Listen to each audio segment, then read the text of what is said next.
What do Nelly and Ashanti, Jodi and Joshua, and Will and Jada have in common? Well, they're all on the T&J Take Over the World podcast. Well, not literally. But we discuss the dilemma of their love lives and give our opinion, chat and advice for your love life too. Let's get into it. Woo! Hey, and welcome to the show. Boy, do we have a jam sandwich packed show today. So much that we just have to dive straight in. Yeah, let's get there. So, what have we been watching, T? We've been watching loads of things. We've been watching far too much things. You know, for considering we've been working, but we were just binging stuff, watching and binging. Got to have the binge. One of the things as you know, I'm an unashamed Star Wars fan, and I think I got you into it, didn't I? Into a galaxy far away. Sure but yeah, I love me some Star Wars, and I was watching Ahsoka, and I thought that was pretty good. I mean, the internet doesn't seem to agree because agreement on the internet for a thing, but you like Ahsoka? Yeah, I did like Ahsoka actually. It's nice to see Rosario Dawson in another character. Playing another character, I think she did it really well. Yeah, and I think there's a sisterhood thing. Proud. And I think, before you're thinking, whoa, Ahsoka's not about relationships, I'd say it was. You had, essentially the whole show was based around, the spoiler alert, the character Sabine wanting to get back with her male friend, her platonic male friend Ezra. And though people were constantly trying to ship those characters, I think they proved that you can be men and women can be friends. Maybe it's a video for another day. Yeah, and Ahsoka found out that not all Jedi masters are toxic masters. Even Anakin became Darth Vader. Actually, she realised there was some good about being the Padawan of Anakin Skywalker, but that was Star Wars. Yeah, but there's another program I've been watching. Which one's that? One that I started falling asleep through. Oh, good to me. This was literally Jay the whole time. We were watching. I don't know what's going on. Jay, wake up. He's on. Wake up. I don't know why I kept falling Loki's on. through 2 episodes. Completely what on earth is going on? Oh, no. But yeah, we loved season 1. And that was a bit of a romance thing as well, because Loki technically was in love with himself. Again, spoilers if you've not watched Loki. But essentially, there were different multiple multiverse variants, and one of them was a female version called Sylvie. And there was a bit of a will they, won't they love affair thing, or maybe tension, remember? And I think, they obviously pick up where the end of the universe or the timeline ended. Yeah. And obviously all sorts of interesting stuff ensues. Yeah, well, I just caught up you slept with it. Through. Well, I did sleep through. I did manage to catch up with it, but I think I need to watch the first episode of season 2 because it kind of sort of doesn't. Yeah, it's all a blur. It's like, why is she working at McDonald's? Spoiler. But, back on track to the relationship stuff, we did watch some stuff where, I don't know, it seems to be a massive binge we've had on relationship TV. Great for this channel, great for content, yum, yum, yum. Us talking about relationships and all that stuff. There's been so many programs, mainly by one channel, that channel 4, E4 so far. We've had Open House. What's the other ones? Maths, Blue Therapy. Yeah, Maths being Married at First Sight. There's so many more though, because there was even Love is Blind and Love at First Sight, which we haven't caught up with yet. Loads. Just loads and loads and loads. God, we've got to give some space. Our stomach's full with the binge. But with Open House, oh my gosh, we'll talk about it another time. But put it this way, I'm the king of the swingers, to quote Jungle Book. Not me personally, but that would be a great title for the show. Swapping out. One guy likes to watch his girlfriend be with another dude or 2 or 3, and they want to shake up their relationship. I didn't like that program. No. I need to go and do the ironing, so I had to leave that one. That was your excuse, I left isn't it to you to watch the rest of it. You told me all about it. It was too much. Too hot and steamy. Too hot and steamy to you. So you went to do some ironing, a different kind of hot and steamy. This is too much for me. Hard in here. Too much. More of that later. And of course, then obviously there was Married at First Sight UK 2023, which seems more like a soap opera than an experiment. It's like, who's falling out? Who brings the drama? Who's going to exit before the show? Who's going to blab? to all the media about what's going on in the show without the show even finishing. What's that about? Yeah, it's mad. I don't know why they have to bring out stories before the program isn't finished yet. Because then you find out all the information before the people have left. Yeah. It's like, what are you doing? Talk about spoilers. At least hold back all that information. Hold back something. And of course, Blue Therapy is a whole In Love and Toxic. Blue Therapy is a whole show by itself. All we can say about that one is, and this might sound like a shameless plug, but we've got a video on that on our YouTube channel. Watch it, where we give our breakdown and review so far of In Love and Toxic, Blue Therapy. It's a lot of toxic and interesting for a Black History Month. Black love, not really hitting it. We got our suspicions, but anyway, without further ado, we've got something special now, which I wish I was doing my part of this, but it's time for King for the Day. King for a day. Right, okay. That's about time for me to get my crown. So, well, it won't fit on. Oh, what's going on? Right, King for a day. So, if not, in case you never watched, this is my epic rant and spiel where I talk about what I would do. You want to grind my gears? Doing my Peter Griffin. Well, what I would do if I was king for a day, I would forget solving world hunger and ending wars of all wars and bringing world peace. No, I would basically remake and remix and change things that personally get on my nerves and grind my gears. I have the power vested in me as king of monarch. Sorry, Charlie boy, King Charles. But move over, I'm the king in town, and I'm going to decree and make happen, oh yes, what I would want in my own world if I was king. I was king for the day. Right now, I would erase, wait for it, the last 7 years of Will Smith and Jada Pinkett Smith's marriage. Whoa, yeah, I would. Wow. Like a puff of smoke, I would make it all disappear so that no one would have to put up with the shenanigans of this period where are they married? Are they not? Do they love each other? Do they not? Like he loves me not. I would say if I was king, my magic powers, my royal powers would revert back to 2016 because apparently on her memoir tour, Jada Pinkett Smith mentioned that the last 7 years, they've not really been married. They've not really been together. It's been a sham. It's been all a showman's. Yeah. Showman's. So I would say, here, work with me. Working back. Remember back in the days, particularly in the late 90s and early 2000s, Will and Jada were absolute black marriage goals. Everyone wanted to be Will and Jada. They were the perfect couple. They were aspirational in the black community, in America and even across the world. They were not just aspirational as black marriage goals, but also just as Hollywood royalty. Everyone loved Will Smith. And everyone got to love Jada off the back of loving Will, because though she was in Set It Off and certain movies and shows, she was known in the hood and she was known in the black community in terms of entertainment.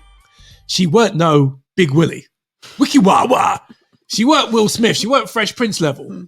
But as a result of being with the Fresh Prince, she kind of got her kudos, her ratings, until the cracks started to appear. Over the last year, it's like, oh, be quiet already. First, you had the Red Table talk or the Red Table blood sacrifice where she keeps on putting Will on it and say, stay dead, keep stabbing him and saying, and bearing all their personal details where he has to sit like a hostage victim, all puffy faced and red eyed, like, please, Jada, stop, please, be quiet, stop. Time out. And then we had the issues with the entanglement and August, where she kind of had a tryst with her son's friend and felt the need for it all to come out. There was Slapgate, where Will gallantly, in his own head at least, defended his wife against the cruel, tyrannical jokes of Chris Rock. Yeah, right. G.I. Jane joke, bit low, a bit boring, a bit plain, but I've heard I'm sure she's even heard worse.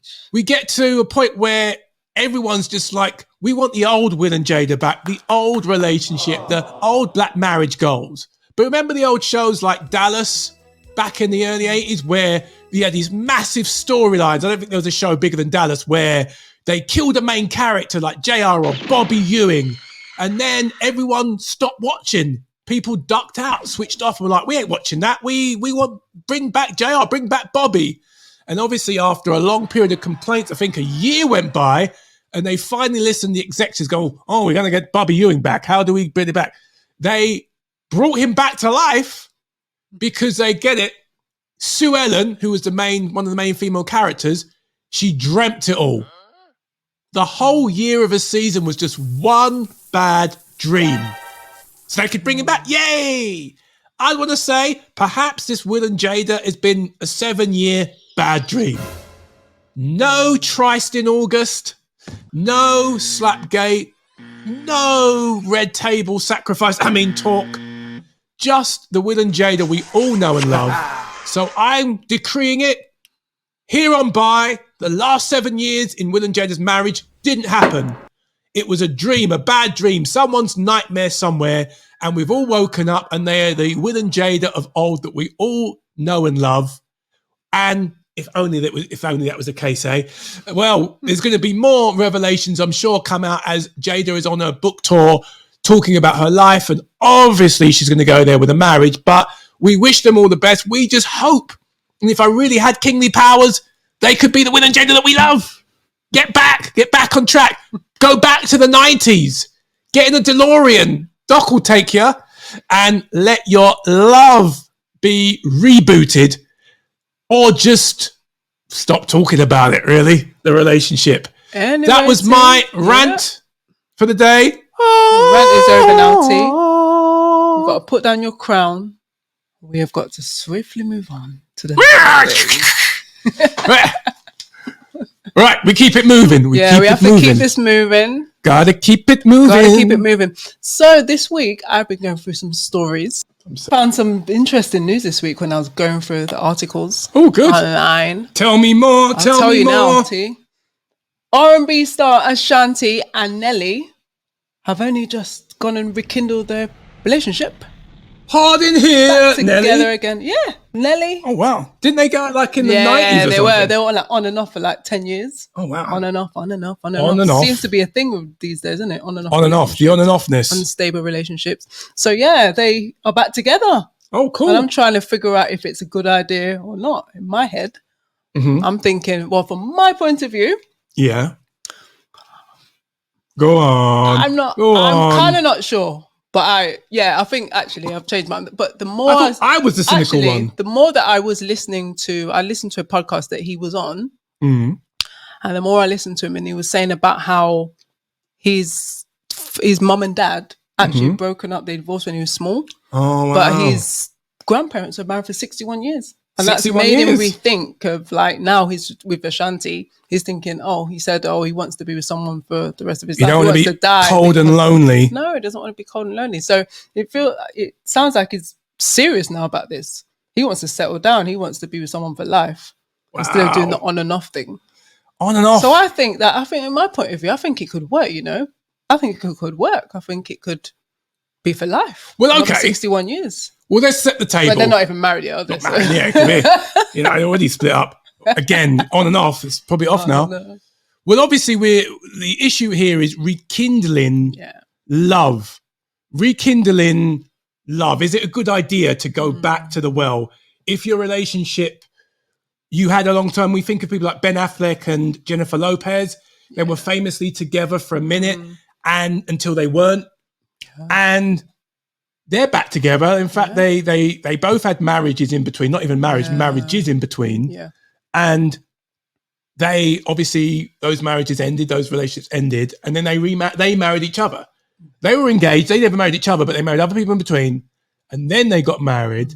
And now we did the video where we're talking about where it looked a little bit on the rocks with their like hundreds, gazillion, $billion fortune. And I've got to have a prenup.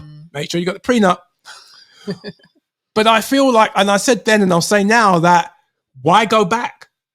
if it weren't working in the first place, what's magically going to make it work now? It could change though, because at the end of the day, it's another chapter, isn't it? Just because it didn't work out in the past, it doesn't mean starting all over again won't work out. They're two different people. Yeah. They're all any two different people who've been on and off over the years. If you're watching here, if you're one of those people who's been on and off, it don't mean it can't work rekindling it again. Because you've grown, you're older, you're wiser. When you're young, Ashanti and Nelly, J-Lo and Ben Affleck, they were all younger when they were together, back in the day. But now people change. People are older, wiser, and they do things different. But you don't seem to be agreeing with this. No, I think for me, in my opinion, my take on it is I don't see why going back makes sense. What's changed? Obviously, they're a high-profile relationship. It's questionable if they've changed that much themselves, where they're so different that, and if they have changed and they are different, then it asks the question: what attracts them to each other in the first place? Because essentially, if you were, I don't know, attracted to someone because of this characteristic and that characteristic. If the person's now changed, and you've changed, then what's the basis of which you're drawn to each other? Do you know what I mean? Right, I get what you mean. Yeah, because you're not the same people then. You're not the same people now, perhaps. Yeah. So then, what specifically is the change? I don't know. I think it's people's mindsets, because obviously, I think maybe when Nelly and say Ashanti were together before, when they were much younger, it was probably more of the physical, rather than hard in here. Anything else. Which you're saying it was very hot in the rooms that they were in, and that's what caused perhaps the because the interaction. They're probably a bit more. It was probably more because Ashanti's a stunning woman. Do you know what I mean? It's like very, very stunning. So he was probably looking at her just for her looks, and that was sort of it. I'm just saying it how it is. Do you know what I mean? Because it's like back then, it's the same as it is now. People were the same back then. Do you know what I mean? Yeah, in the 90s. Physical. Like, back in the old days. Back then, back in my day. Yeah, it was a different... I know. It's not relationships like, was like different. In the Stone Ages or something. Yeah. In the prehistoric man. But I don't think it was that deep back then for them. The relationship, while they were together anyway. Yeah. So for now, it's probably he's more thinking... So how old are they now? You done the research. Nelly's 47, 48, I think. And then Ashanti's 43. Okay. So I'm sure you're going to want to settle down more now. I know Nelly has, but I haven't heard of Ashanti's side of things. But I'm sure she wants to settle down. Yeah. But I know she hasn't got children that I'm aware of either. So we know how now they're kind of old. They want to go from, it starts off being hard in here to, it's cold enough, nippy. Can you put the central heating on? Snuggle up here, lover. And they're old and they want to everyone wants to be kind of like, everyone wants a warm bed, especially when you get a certain age. You don't want to be cold. Those streets. Also, no one wants to be on their own anyway. No. Who wants to be on their own at 43 and 47? No. I mean, age is a number, but it's like, you don't want to be on your own. So my opinion, I think it could work, I think they've got a good chance at it. Well, here's some of the issues I feel like with the danger of going back to the well is obviously, I think, the issue of nostalgia. You want to kind of relive something that you experienced. Maybe like you went out as teenagers, childhood sweethearts, and you feel you're going to get that buzz again. You're in your 40s or whatever, and life isn't so great. So you feel if I can magically go back to that time, back to my childhood sweetheart, we can be exciting again and rekindle that magic until you realize actually you're not the same person. They're definitely not the same person. And what might have worked when you're 16 or 20 can't work when you're in your 40s. So for me, I'd want to look at the reasons why you're returning to that relationship in the first place. You're looking into the depth of why they're returning to that. And if it's not going to happen, if the on and off's not going to happen, if it happened then, why wouldn't it happen now? Is that what you're going to dig deep, aren't you? Yeah. Okay. Digging deep. Okay. So I feel like, and the other thing, the second numero two, that I feel is problematic is a sense of deja vu. So you've gone back to your old love to try and rekindle, relight the fire. Then you realize that it might be that things are exactly the same, which might be good, but it might also be bad.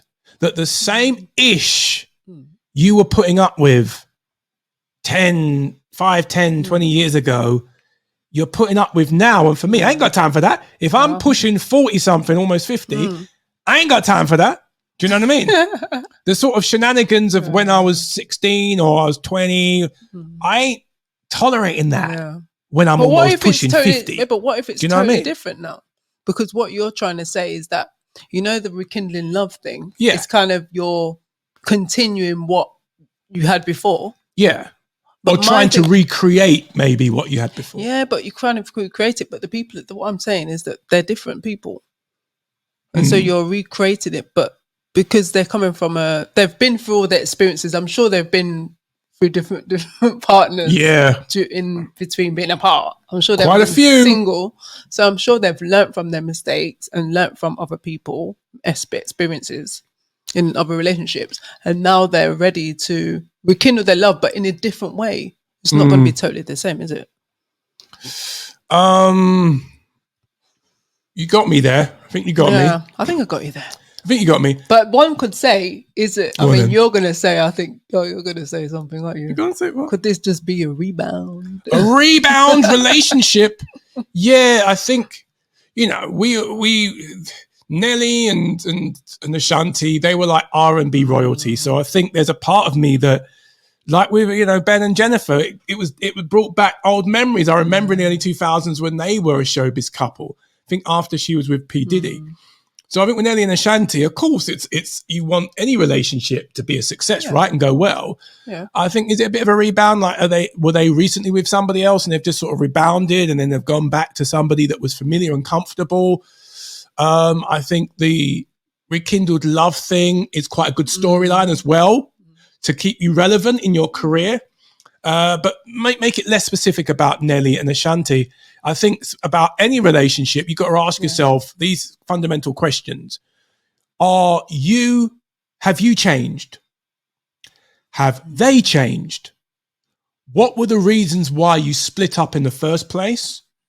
Have those reasons and circumstances changed sufficiently enough in the however many months or years it's been in order to put that back together again? And what are your goals? What is your life goals now? So if maybe when you're younger, you just wanted to play around Netflix and chill, play around. Now you actually want to grow old and crinkly with someone. You want to build an empire, a family empire. You want to have children, big people things. Then you might want that, but the other person still wants to be a player. They want a player and they love the game. It can't work. So that's my criteria. I don't know about yours, but I'd be like, if you're going to go back to the well, make sure that the water's clean and it ain't got flies in it. You get me? Yeah, I think you're really digging deep there because you're looking at you're just looking at all the variables that could be happening here within them. But maybe they've had these conversations already since they've gone back together. Maybe someone you might be watching and you might be thinking the same thing. You might be in the same situation as Nelly and Ashanti and thinking, okay, all the things that T has said. And then, it's made you think about yourself and think about the person you're with. Is it the right decision? Yeah. I've got to add this, and I might be a big fat hypocrite because I do think there's a reason why you split up and your relationship dead. So maybe keep it moving, innit? We kind of rekindled a fire, didn't we? Yeah, we did. So we were sort of feeling each other and kind of getting a little bit together, and then it just went. It just sort of flatlined. Remember? Yeah, but we weren't going out anyway, so it wasn't rekindling anything. Well, it was for me. It wasn't for me. My heart. It wasn't for me at all. Goodness me, putting me on blast, man. Putting me on blast. We're kindling what? We're friends. Well, I'm stretching it, but we can't. No, we did cross a line. We did, because we were thinking about something more. And then, remember? And then, remember they didn't speak for a year? Yeah, we weren't going out when before we didn't speak. Oh, whatever. Friends. So what are you I'm talking trying about? to kind of relate to the story a little bit, where it was like we kind of were talking, then we weren't, and then we thought, oh, let's revisit. That's what I mean, revisit the situation. Yeah, that's revisit, but that's not rekindling, was it? No, but I wasn't saying, I wasn't being literal, was I? Oh, goodness me. This woman. Oh, I don't know. This woman, man. I do not know. Where'd I get her from? Send her back. But I think we put a bow on it and wrapped. So I don't know. What are we talk about next? What's the next relationship there's just we can many, fix? There's just so many to choose from and so many issues in these relationships. But I was scrolling through my computer again and another issue came up and then some other further news. Mm-hmm. Is Jodi and Jodi is a actress and model. Jodie Smith Turner. The other way around, is it Jodie Turner-Smith? You just renamed her. Jodie Turner-Smith, actress and model, and Joshua Jackson, who was in Dawson's Creek. And you sure he's not Jackson Joshua? Or you've got to remix the names. Jackson Joshua. Anyway, yeah, they are. Well, she filed for divorce from her husband of nearly 4 years. Which is very unfortunate because I thought they were deeply in love and they were all loved up in the pictures and red carpet and so much more things they were doing together. Like well, so good together. Attractive couple. Of course, Joshua Jackson, famously from Dawson's Creek. Absolutely. Jodie Turner-Smith, famously from Queen and Slim and other things. So what did they say? What went wrong? What did they say went wrong? She was saying it's an unhealthy marriage. She didn't exactly say it was bored, but to me, I'm thinking, bored. okay, you're bored in that relationship. She wasn't getting what she wanted out of that relationship, and she wanted out. There's actually is that actually what was said? Yeah, well, in my little interpretation of the article. Your little reading. Actually, some of the article actually said the person actually wrote it and said that she just wanted to get that band, the ring off, basically, or handkerchief off. Free Jodi won. Just get the band. What is it, man, with these relationships, marriages? So she just wanted out. I think so. Really, the main kind of subject or topic that this brings to the table is because you talk about how their relationship started. Well, it was quite fiery actually. It's quite hard in here. Hard in here. Yeah, well, their relationship started out on a one-night stand. One-night stand. So they met at a party. I think it was his party or some party they met at, and they just had a one-night stand for nearly 4 years. Yeah, well, that was my line. I was going to say essentially, he did state that in the article I read. It was a 4-year one-night stand. It's only just concluded. Almost 4 years, like a long night. One child later, loads of photo shoots. So I guess the question is, can a one-night stand truly stand? I think you could argue, or some might be very generous and say, well, 4 years is actually quite, for these days, is quite an interesting length of time. Where I could say maybe it was just that the sex was great. Oh. She did seem to be really not feeling him no more. And I was really surprised because I used to see loads of pictures of them all the time, loved up. And apparently they went to some red carpet event or some sort of gala or something. Yeah. She just celebrated her 37th birthday. Yeah, that's another thing. She just celebrated her 37th birthday. Oh, wow. But apparently when I read the article, it said that she was in another room and he was somewhere else. Okay. So the way that articles, obviously different articles, they come from different angles. Yeah. So they weren't even talking. It just made they weren't really together on her 37th birthday. This was okay. All right. Okay. Well, here's the thing. Speaking of all their photo shoots and stuff like that, I always found it a little bit weird. Yeah. When you'd see pictures, I remember one particular magazine shoot where she was almost butt naked and he was all suited and booted, hanging out in a nice suit, holding on to her hey, kind of thing. I'm looking, she's my chocolate, naked, half naked queen. And it felt a bit fetish for me because obviously there is an interracial component that I want to get to in a second and I'm not saying that had anything to do with either the relationship or the breakdown, but it does make me wonder, especially because the relationship started on a one-night stand, whether it was a case of being a little bit fetish, you know, like they were just like, oh, I quite like, I've always like, he might have been like, oh, she's a young, exotic black girl. I've always wanted to try a piece. He's like this kind of white guy that maybe I grew up watching Dawson's Creek, which he used to be on, innit? I want to be do-do-do-do-do-do-do. So maybe it was like, oh, I want a piece of, whatever his face was. I do feel like it seemed like an infatuation. And like we were watching Married at First Sight, UK, and there was a couple, Brad and Shona, and it felt a lot like she was massively... She's obsessed. Obsessed much? Infatuated, like the whole, I'm in love with love. And I'm not saying that was the case with these guys, but I think maybe, especially because the relationship started on a one-night stand. So sex is on the table. So move it a little bit away from them because we can only speculate. My complete belief is that, controversial for some, but I do not believe that a relationship, a lasting, healthy relationship, can be founded on a one-night stand. I've said it.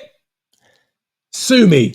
I believe, like, I don't believe it's going to last. I don't believe a one-night stand is the sufficient foundation.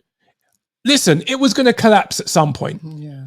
Maybe after a few days, a few months, or even just a few years. But the way I see it, whatever something is built upon, that's its foundation. That's what's going to last. It's going to be, that's the thing that you're building on. That's the stability of the thing. If you built a relationship on sex, the sex can be great. But here's the thing with sex. It can be a great distractor. Right? Oh, yeah. You're thinking, hey, I distract you, didn't I, bit? He's a great distractor. Now, sex is a great distractor because it can numb you or distract you from serious things in a relationship, like where do we want to have kids? So you've had some mind-blowing relations. You're like, and then you find out you want kids. I don't want kids. Oh, you wanna get married? I don't get married. Why didn't you tell me? We were too busy having sex. There wasn't enough time between the ooh, the ah, the ooh before to actually talk about big issues, big topics, big things that actually cement a relationship. What do you think? Because I think that she obviously, over the years, she was obviously, it was more like a one-night stand. So she probably thought, oh, I'm just bored now, and now I've come back down to earth. I've got back to my normal self. Well, we're speculating, so I mean, you can't say that because even though we joke about it, we're speculating because obviously they were in a relationship for that period of time. Yeah. But she said it was unhealthy, and if something's unhealthy, it will need fixing. Okay. So to run out on the relationship because it has become unhealthy and it's not for her anymore. She's not feeling it anymore. That's what one article said. She ain't feeling this marriage anymore, right? She wants out, sort of thing. Get out. Just to go and file for divorce is like just the easy way out. Because obviously I don't know if they've gone to a therapist or anything like that, so I can't speculate over that. But if she hasn't, if they haven't, then she shouldn't have, because he didn't even know that was coming. Blindsided. He was blindsided by that. He didn't know. So she just sprung it on him like the next day. That's shady, isn't it? Yeah.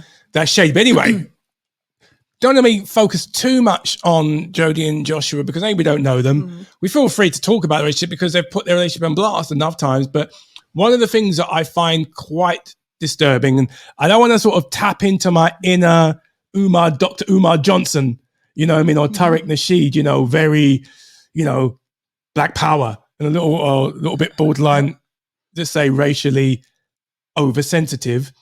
We believe that you can love anybody within, you know, we believe that race should not be, let me put it that way. We believe that race should never be a boundary for love, whether that's friendship love, family love, or romantic love. You love who you love, a soul, not a skin shade. So we don't have any issue. You know, I'm dark skinned, you're light skinned. So what you know, even in the black community, you got shadism. So what you can't marry. So love in that context is love, right? Are we agreed? Mm. However, I do have concerns. I do think sometimes with the white-black thing, I alluded to it earlier that maybe with Joshua and whatever, that might have been a little bit, oh, cool, I've got with a black chick. And you see a rise on social media, or is it bwwm, black woman, white man. A lot of YouTubers, a lot of TikTokers, YouTubers, where you've got a young black girl, right, who will be like, look at my man. She might be like in her late teens, early 20s, and the man's like 40 something. And she's like, look at my man, you know, and then now it's look at my mixed race baby. Wow. And it's this whole thing, because remember in America, there's this whole thing of like in black Twitter and the shade room where it's like the whole black men are trash movement, you know?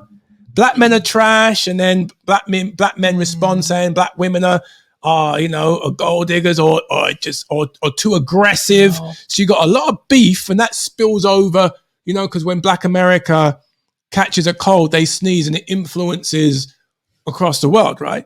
So you've got this situation where you've got some negativity around in the black community, and black relationships are kind of at a rocky patch, black love.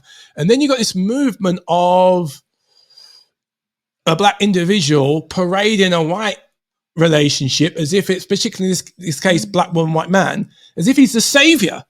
And the subtext is, look, I found a guy who can treat me right, treat me well. And all right, rather than just celebrate you found someone, there's almost a fetishization of that it's a white guy and he's older, that almost means that he's like a savior, like from a knight in shining armor. That's pretty weird, though. Have you noticed that? Yeah, I've noticed that, because it's like, what does someone of that age, like a 20-year-old, have to do with why are they with a son that's 50 years old? Yeah, that made no sense. But what about the fundamental issue of almost like the race thing? Yeah, what do you think of that? Because it's the idea of like, if black men are trash and you're going to get with a white guy and you're going to parade him like he's something such high relationship goals. What's your thoughts on that? Yeah, I think it's like there's an underlying problem with relationships between black women, how black women see black men. The fact that they have to go off with a white man, a high value white man. Obviously he's got money, he's got, you know, everything she needs, everything she wants anyway. But it must be a crying out for help from black men, because they're thinking, how come all these black women are going off with these white men? There must be something going on there within the community that black women are thinking, okay, let me go off with a black man instead of staying with a white man, instead of staying with her own people. And not just that, but it's like it can work the other way around as well, because a lot of black men are choosing white women these days. Yeah. Because they feel in the community that a lot of them don't feel that black women treat them well. Yeah. You know, so it goes both ways, basically. Yeah, it does go both ways. But I think from my point of view, I don't think those relationships will last. They're only for one thing and one thing only. Yeah. So again, we can't speculate that. Yeah. I mean, they're different culture. I mean, Jodie Turner-Smith is black. Yeah. She's British. She came to fame quite late. Joshua Jackson, he's white, he's American, and he's been famous since he was a teenager. They are definitely from different worlds, and you wouldn't have matched them from either, not just the optics, but even from their background. So I think that part of a relationship, the sex might be great, but then if you've got nothing else in common or very little in common, how long it last? You know? Does make you think though why they got to go in the first place. The ooh. Or when that run out of steam, then it's like, let's end this thing. Yeah. You know run out of steam. So, I mean, in terms of divorce and that, I mean, they were married, weren't they? So what's the details? Were they married? Yeah, still were married for almost 4 years. So they have no prenup either. So she doesn't want any spousal support at all. Oh wow. Yeah. Really? Yeah. No spousal support. She got the money, innit? She's got money, she's got fame. Oh wow. She's beautiful. She's still got work. She doesn't need money from him. And she's quite strong feminist. I never forget that, you know, obviously we're Star Wars fans, and remember watching, we didn't go to Star Wars Celebration, it was in London. We'd have loved to have, but we just couldn't. We were watching it from home, and Jodie Turner-Smith was there because she's going to be in a Star Wars project that comes out next year. All right. Well, that was interesting. So she's been interviewed, yada, yada, yada. But then she said stuff like, What'd she say? yes, it's good to be in Star Wars. So it can be, because it's been a little bit of a boys' club, you know, a patriarchal structure. And I was like, say what now? Yeah, it's about time we had strong women in Star Wars. I was like, what? Princess Leia, Rey, now like Ahsoka. I'm like, what? And I think you could tell. I'm like, do you even watch Star Wars? It was like, you know, when you're like trying to sound progressive and clever, and I think that got a few fans' backs up. But then a lot of stuff was like blah blah blah blah, you know, progressive this, progressive that, and I kind of felt like from that I got the vibe that she doesn't probably have a traditional outlook on things, and probably is a very strongly opinionated, and possibly may have thrown the patriarchal oppressor card at Joshua. Who knows? But I think in general, I think we wish them all the best, especially because they've got a child. I think it's an interesting one, but I think it's kind of proof that however much you can make that kind of relationship work, if the foundation is kind of a little bit bumpy or bump and grind, it's not enough to sustain a whole marriage. Definitely not. No, the foundation has to be correct, from the start. Yeah. And one of the things that annoys me is when people say, oh, you got to try before you buy. Do you ever hear that one before? No. I don't like that, because it's like, why do you have to try before you buy? What happened to this thing where just wait and then go into your marriage and then wait it out and then see? Why do you have to try before you buy? Because if you try before you buy, then most people run off anyway, because people are not going to be satisfied. Yeah. That's the problem now in society. People are just not satisfied. They're so unsatisfied. They just go from one person to another one. Before you know it, they've got this loads of people. They've had, sex with loads of people. High body counts and all that. And we're not prudes. I mean, we're Christian, so we had a bit of a different ethic when it comes to sex. And we're not judging to say, oh, if you do this, you're right. What we're saying on a logical manner, if you've tried before you buy and you've just kept on trying, it's going to be very difficult to settle. If you've had like a whole buffet of food, it's going to be very difficult to settle for one meal that's, you might, chicken. You can jazz chicken up. You can have it stir fried. You can have it oven baked, but you're just going to have chicken for the rest of your life. You're like, what about beef? What about pork? What about, different types of food? And I think that's the thing. If you've been sampling and been very promiscuous or what have you, that's going to be very difficult to settle. And I think let alone if the very beginning of your relationship was just sex, because you could literally just be so overwhelmed by the passion that when it wears off, you're like, oh, why are we here again? And it's all built on lust anyway, most of the times. So it's no love, is it? Where is the love? No. Well, yeah, I think if we were to say a word of advice, we'd say maybe if you can't wait until marriage, you just want to rip each other's clothes off, we'd say at least wait, I don't know, 10 whole minutes before you do the fandango and find out, if you like each other, or at least get each other's name. Exactly. To do it on the first night. Anywho, information. You've been doing some Googling. Tell us about the Google. Digging and Googling away. So I found out in my Googling and giggling. That over 70% of women file for divorce and over 50% of wives never want to remarry ever again. Wow. While 30% of wives 30% of husbands share the same sentiment. Okay. Yeah, it's 30%. So you're saying that 50% of wives never want to remarry. Yeah. When that's if they divorce. Yeah. And 70% file for divorce in the first place. So when they're filing, they've made up in their mind this percentage that if it's over, it's over. When it's done, it's done. Okay.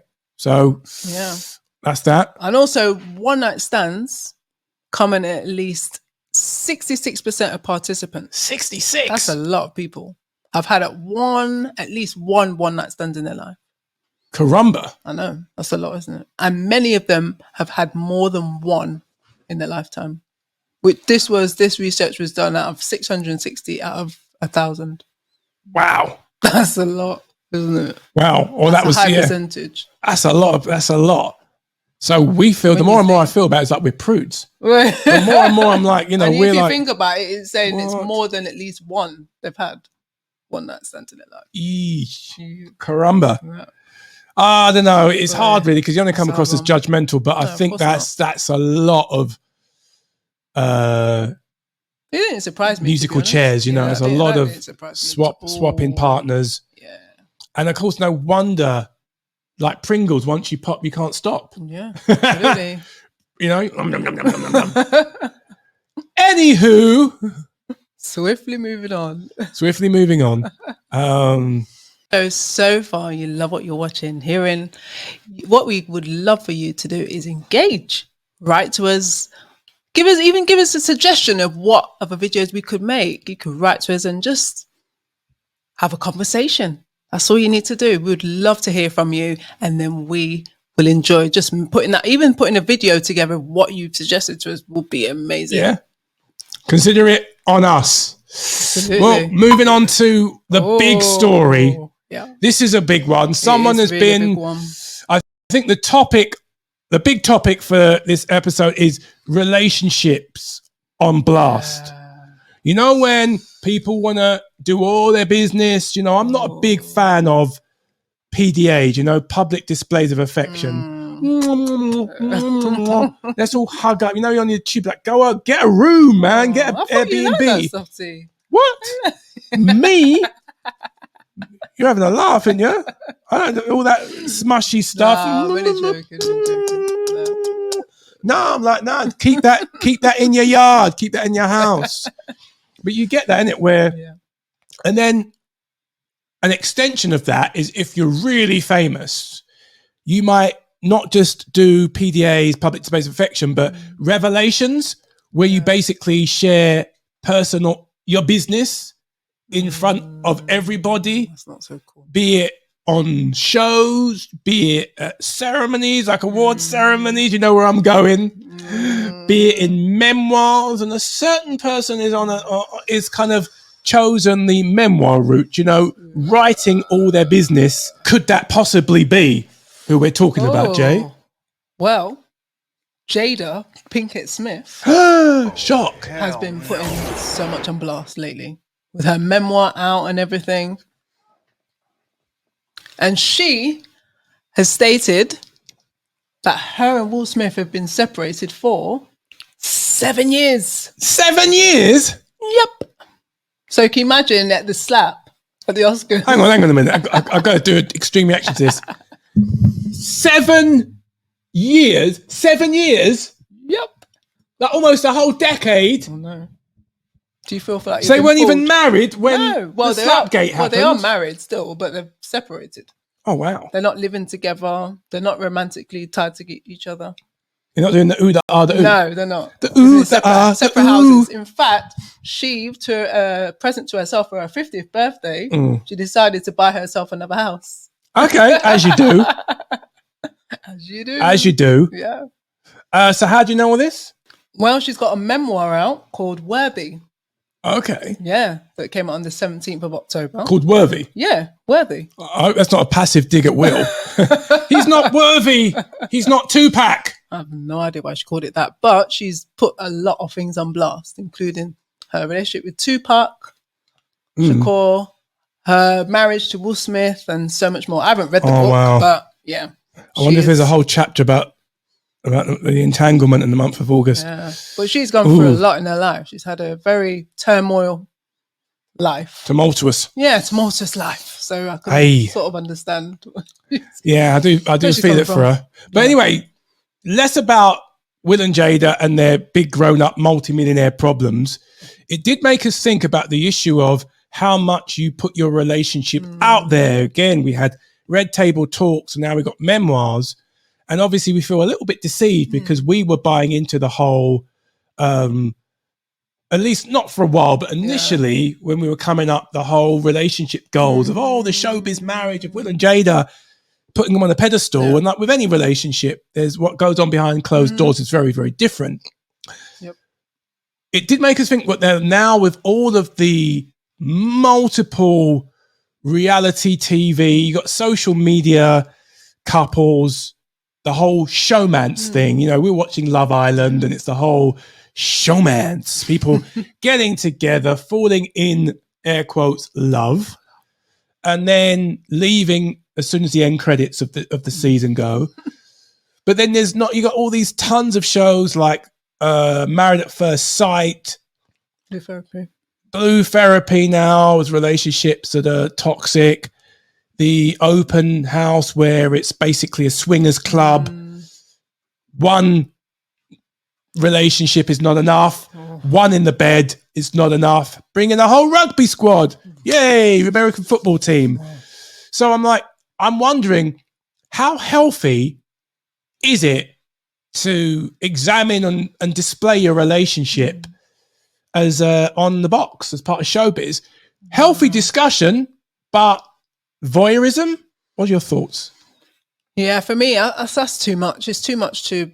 I mean, she's been putting her relationship on blast too much. And I think I don't want to focus too much on Jada Smith and Jada Pinkett Smith or anything, but it's like to put your relationship on blast out there, giving too many details about everything in your life, things that have gone on in your marriage, into all the nooks and crannies of things, I think is far too much. She should have been so private. It's better to be private. In general, let's talk in general terms. Why? You don't... To share so much of your life, to share so much of something that's supposed to be private, like your relationship, you need to keep that private. Because... But if they share a bed, surely sharing information ain't that bad. It is. You know? It is bad because you don't... I mean, you know their relationship. You're sharing a bed in the whole calendar month. Maybe sharing details about stuff is bad. It's bad. It's bad because... Sorry. Yeah, naughty. But she shares too much. And I think there is a way to do it because there are a lot of celebrities. Here, for instance, Samuel Jackson, Denzel Washington, they're able to keep their relationships so much more private. But I understand it to a certain point because I know that their wives, in terms of profile-wise, isn't like on the same level. Yeah, so if Jada and say Will Smith's obviously a bit... just a little bit. He's like worth like 350 million. She's on 50 million. So, you know, one's profile's higher than the other. Yeah. But I think to put people under the bus and everything like that. Harry and Meghan. Yeah. I think to throw he was royal. To throw your partner under the bus or your spouse, whoever they be in your relationship, is wrong. Because if you are someone you're watching, you've done that is so wrong because it's like, don't want to be judgmental or anything, but from my point of view, it's not right to put your partner on blast because you're supposed to have their back, right? You're supposed to have their back. I agree. So it's like that thing where, why would you do that to someone you love? Why would you show them up in public? You're supposed to be protecting each other. I protect you, you protect me. All right, maybe this is another angle. A lot of these people are putting their relationships, their existing relationships on blast. They're putting them on TV. They're putting them in books. They're putting them in the media spotlight. Yeah. Do you think it could be an elaborate plan to make some moolah? Yeah, but it's not all about the money, though. Bit of, cash in the pocket. Yeah, but it's not all about the money, though. At the end of the day, you shouldn't be thinking about the money more than the privacy of your relationship. Because once that's out, like say Blue Therapy, I generally think some of them are real. Some of them are real people. How naive you are, Jolene. Okay, so say if the two fairies in next week's episode. So just for the argument's sake, say if they are real relationships, right? And people... Not scripted like Towie. Yeah, say they are real. And I wouldn't do... Obviously, we wouldn't do Blue Therapy. Yeah. But it's like... Do regular therapy. For money, like I'm thinking, why would I do that on mainstream TV? Go on there, go to a therapist and put all your dirty laundry in front of how many people watch Blue Therapy. There's thousands of people watch it every Thursdays. Yeah. I wouldn't do that. For the money, I don't care how much the money they're offering me. But I think some of them do it for the fame as well. Yeah, they do it for the fame. There's the money and there's the profile. It's so quick now to get fame so quick, right? You could just be on a show, a reality show, and all of a sudden you're known as an A-list star. But what if you are really secure in your relationship and you've had a little chat like, listen, boyf, girlf, let's just play act and just say how our relationship's in real trouble.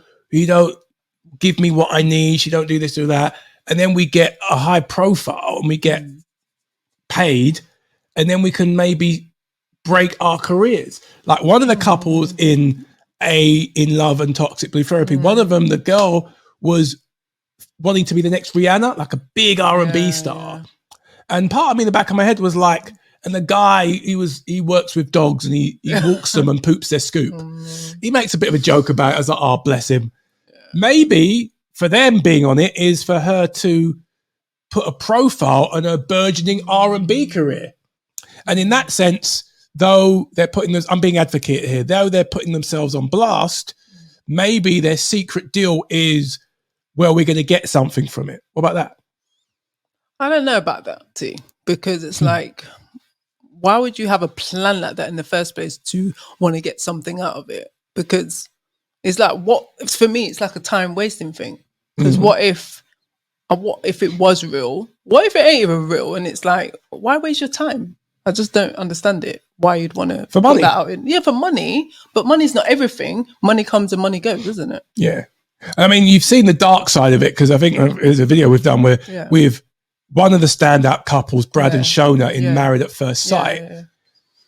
He got the villain edit. Every reality show has one, you know, where it's like the villain edit, where it's essentially stitch you up. They've stitched you up to make you look bad. It's not that you didn't do bad, but where they could have helped you, because listen, when you're around people and producers, they get to know you, they get to hang out with you, they get to like you or dislike you.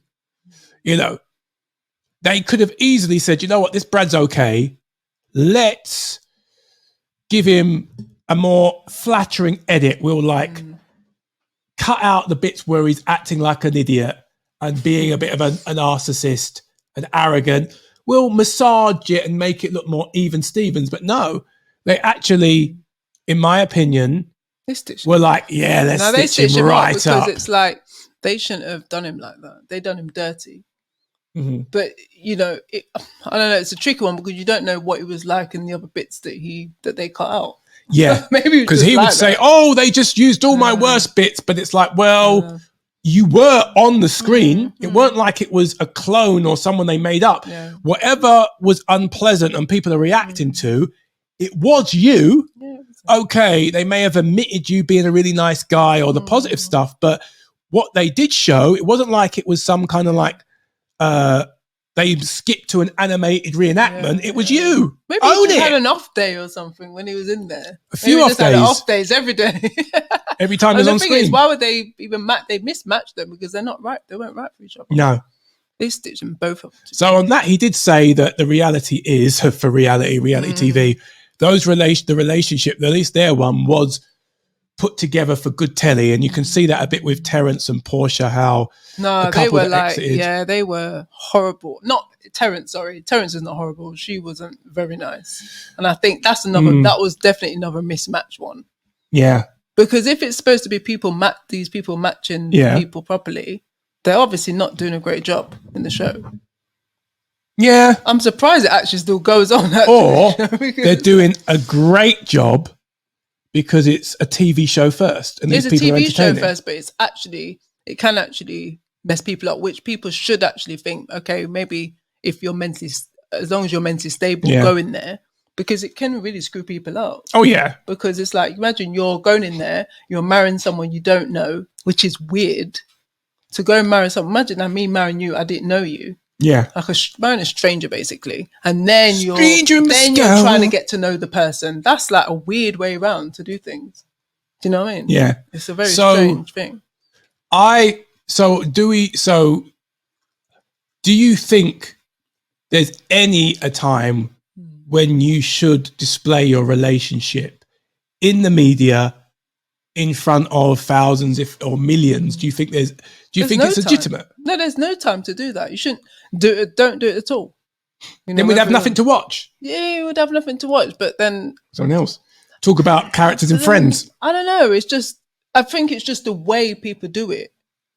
The people, especially as other people involved. You know, you're in a couple like Jada and so many other people. You know, I think it's wrong to do that.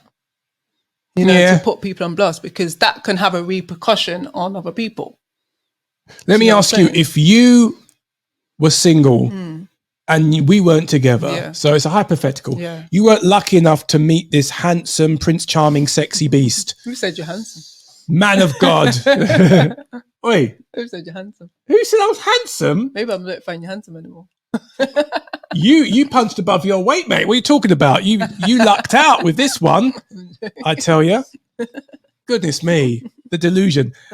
Just kidding. Oh, he a misogynist. Oh, I'm just me and our wife are jesting.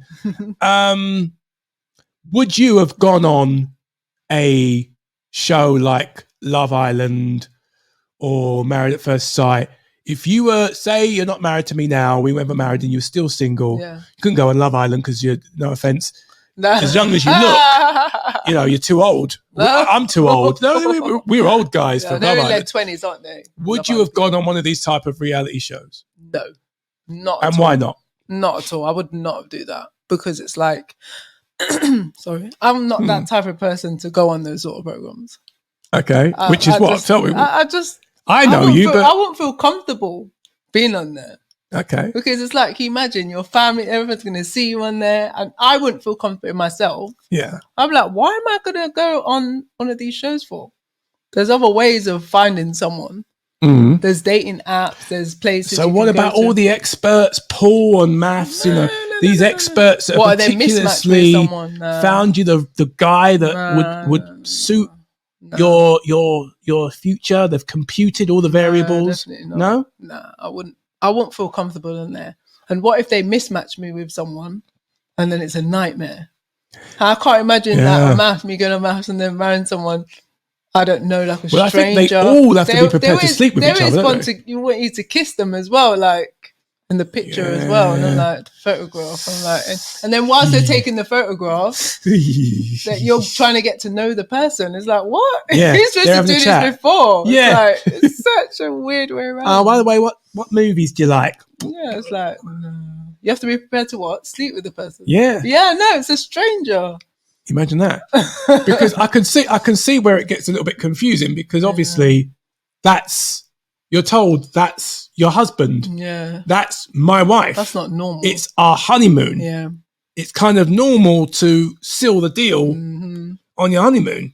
Absolutely. Marriage. So, but then not in front of everyone. That's just weird. Yeah. That's weird. Yeah, that's weird. That's just strange. So what kind of, let's be wrapping this up. What are some of the pointers, the issues that you think would be a problem in having these very public, high profile, be it a Will and Jada, who are probably so worried about their profile and what the public think that they would pretend for 7 years that they were still happily married and still living together in harmony and bliss, or if you're one of these eager to get a little bit of fame and spotlight on Instagram or for the gram on TikTok, that you'd put yourself in a relationship scenario, be it Love Island or something like Maths, where you meet someone, a stranger, and expect to fall in love in front of millions. What sort of, do you think that's a good idea? And what would you advise someone who might be thinking of doing that if you don't think it's a good idea? Well, you need to sit down. Yeah, if you are thinking of going on one of these shows, you'd have to sit down in front of that mirror or stand in the mirror and look at yourself and have a hard think of why you would want to go on there. What could you envision? How would you envision yourself being on there? How would it turn out? How would it make you feel? And why would you go on it? What do you want out of it? What's the purpose of it? And you got to think of not just the here and now, but the future as well. Because also your mental health and everything. So you'd have to think, okay, because what I find that is in today's society is that people just think of the here and now. They don't think about maybe, ahead of time. They're thinking how they're feeling their feels now. So you'd have to have a hard think and just make a decision based on that, really, because I think once you make that decision to go on, say, Married at First Sight, and then what if it doesn't work out? And then you're back to square one again, trying to look for your life partner. And especially if you're someone who's older as well, say in your 40s or something, you're not going to want to mess around like that. Do you know what I'm saying? If you're in your 20s or something, it's different. But once you're older, more mature, you ain't got time for that. I mean, it's one thing as well to have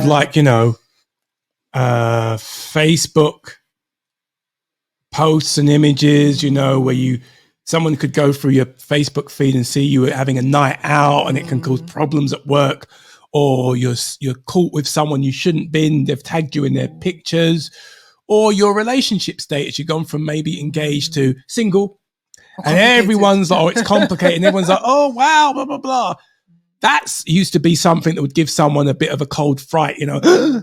Imagine now you've got footage of hours of footage on demand, on playback, box set of you getting into relationship with someone and getting jiggy with it. Oh gosh. And then someone can say, "Oh, one day, Mum, someone in the playground said you were on that some dating show. They found some old clips, and you were like jumping into bed with someone who's not my dad." Oh dear, that's awkward. That's too much. Hashtag awkward.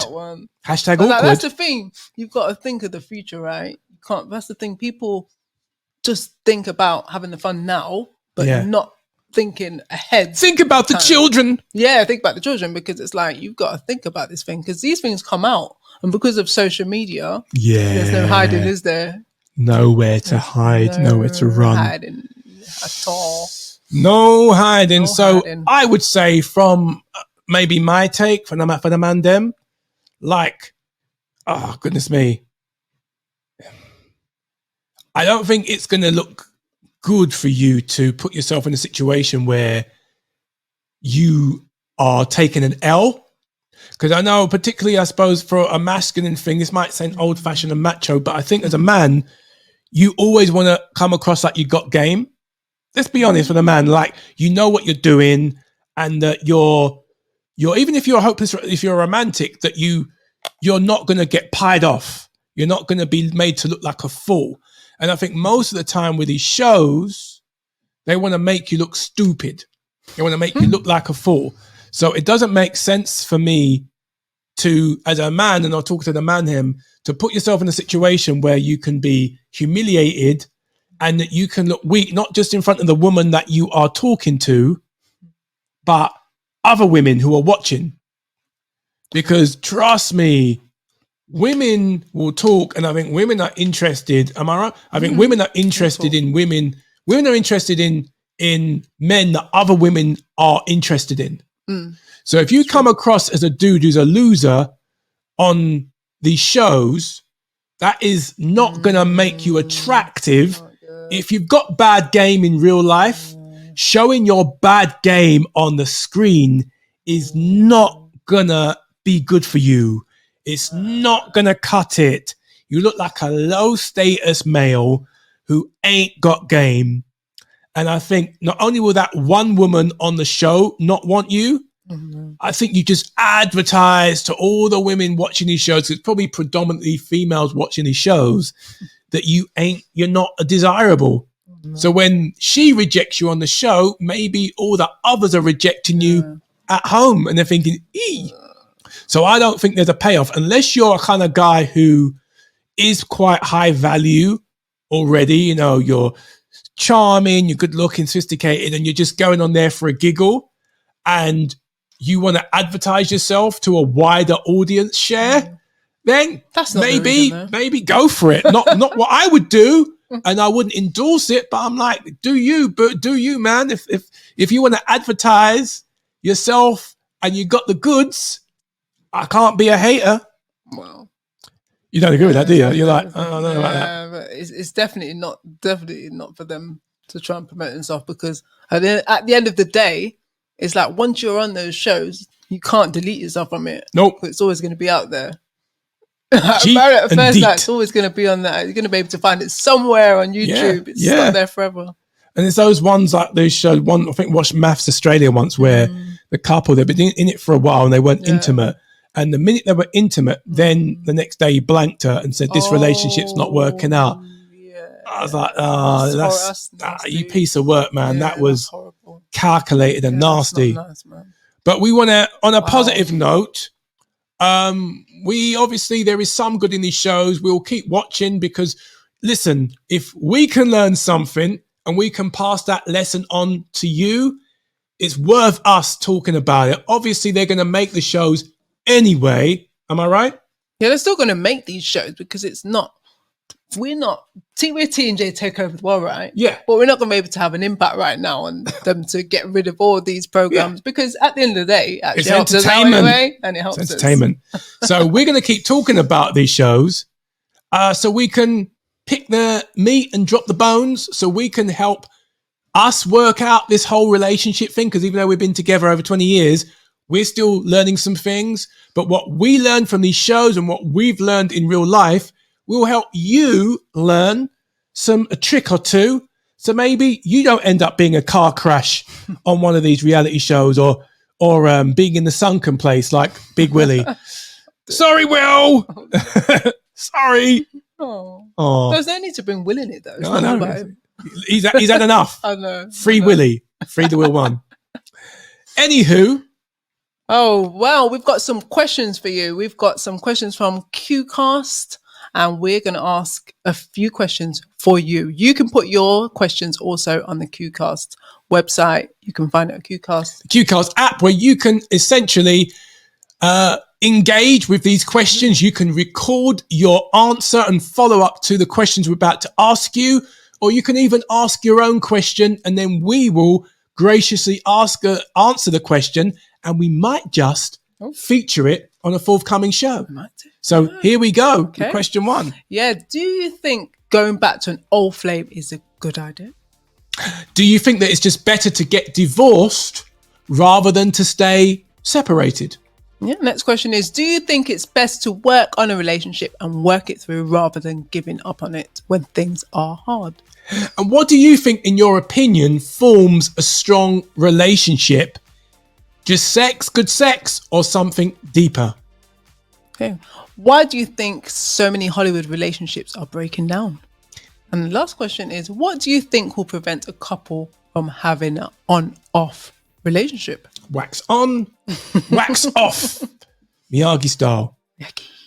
Okay, well, what we'd like you to do now is not run away. Don't go anywhere just yet. What you can do is you can go to your social medias, your socials, your social profiles, your social medias. And it makes sense.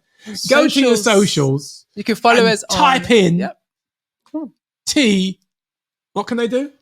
Well, to find us on socials, you can also find us on Spotify. I was about to say Stitcher, then Stitcher's gone now, right? Gone. Amazon. Be gone. And so many more platforms, but also Facebook, Instagram, and we are also here on YouTube.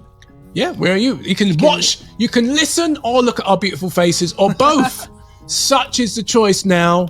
You've been spoiled. But thanks for watching. We are T&J. Take over the world. One episode at a time. You have been travelling T&J Airways. We hope you arrive at your destination safely. Until next time.